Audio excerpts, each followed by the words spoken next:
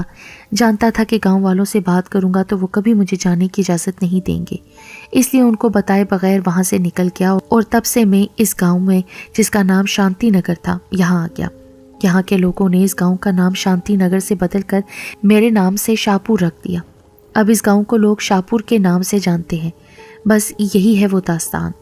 آخر میں ہم نے دیکھا کہ شاہ جی کی آنکھیں آنسوؤں سے بھری ہوئی تھیں۔ شاہ جی نے کہا کہ تب سے ان کا بھائی ایک گدھ کی شکل میں ہے اور وہ لڑکی اس عذاب میں مبتلا ہے۔ باقی لوگ بھی اپنے انجام کو پہنچ گئے۔ اللہ اپنے بندوں کو بار بار موقع دیتا ہے، لیکن انسان ہے کہ سنبھلنے کا نام ہی نہیں لیتا۔ تب ان پر عذاب اسی طرح نازل ہوتا ہے، اور ایسا ہی کچھ ان بزرگ خاتون کی بد دعا میں فہیم، عائزہ اور ان کے ساتھیوں کے ساتھ ہوا، اور شاید بد دعا سے آزاد کرنے والے تم ہی حنان وہ انسان ہو جو سالوں میں پیدا ہونے کا ان خاتون نے کہا تھا۔ فہیم اور اس لڑکی کو بد دعا سے آزاد کر دو، کیونکہ وہ دونوں اپنی سزا پا چکے ہیں۔ جانتے ہو فہیم اس کیکر کے پیڑ کے اوپر روز آ کر بیٹھتا ہے اور گھنٹوں روتا ہے۔ میرا بھائی ہے لیکن میں اس کے لیے کچھ نہیں کر پاتا، اور وہ لڑکی بھی خوابوں میں آ کر مجھ سے گریہ زاری کرتی ہے۔ وہ دونوں معافی کے طلبگار ہیں، میں نے انہیں معاف کر دیا ہے۔ انہیں بد دعا سے رہا کر دو، کیونکہ کوئی بھی کبھی اس لڑکی کو نہیں دیکھ سکا۔ تم نے اتنے سالوں میں دیکھا ہے اسے اور فہیم کو اس کے ساتھ۔ مجھے تمہارا پتہ چل گیا تھا، تبھی میں نے تمہیں اپنے پاس بلایا۔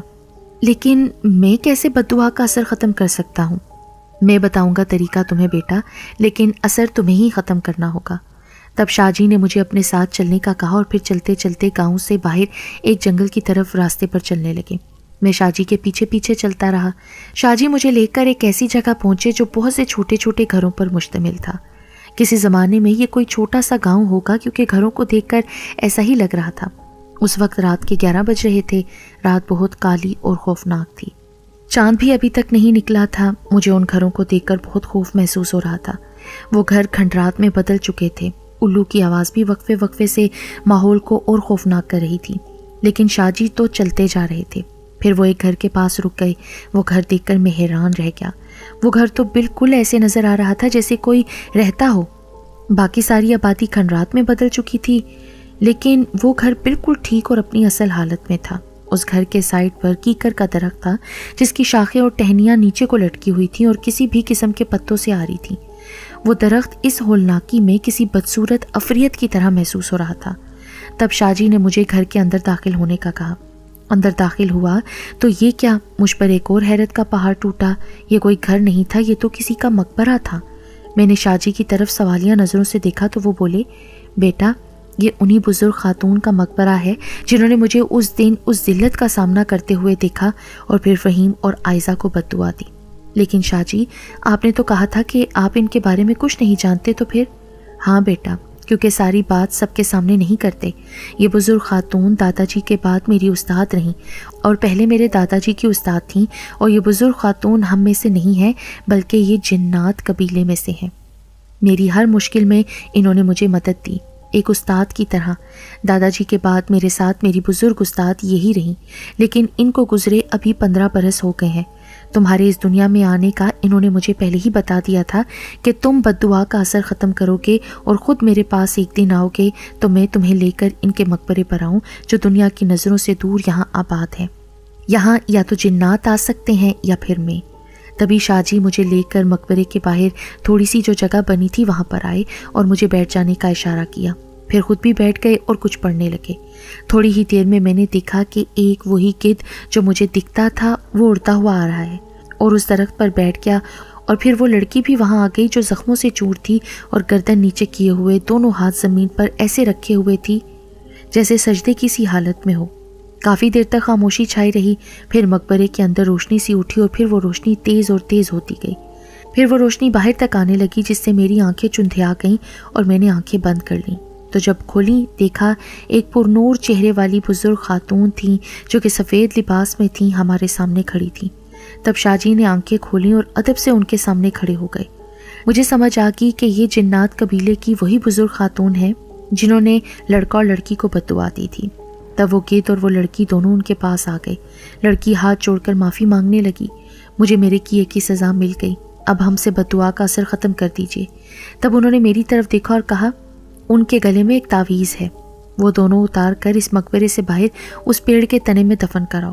میں نے ایسا ہی کیا اور پھر انہوں نے کچھ پڑھ کر پھونک ماری تو فہیم اپنی شکل میں آ گیا اور وہ لڑکی بھی بالکل ہر زخم سے آزاد سامنے کھڑی تھی۔